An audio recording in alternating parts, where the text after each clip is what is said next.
बाजरीची भाकर बनवण्यासाठी मी इथे एका भाकरीचं पीठ घेतलेलं आहे। यामध्ये थोडंसं चिमूटभर मीठ आणि थोडीशी तीळ यामध्ये टाकून घ्यायची आहे।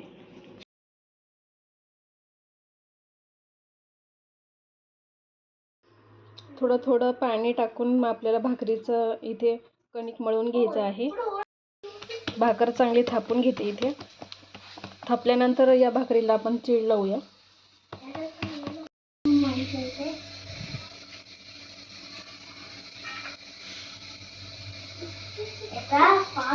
भाकरीला चांगले तीळ लावून घेतलेले आहेत। तवा तापत ठेवलेला होता मी, त्यावरती भाकर आपण अशी टाकून घेऊ।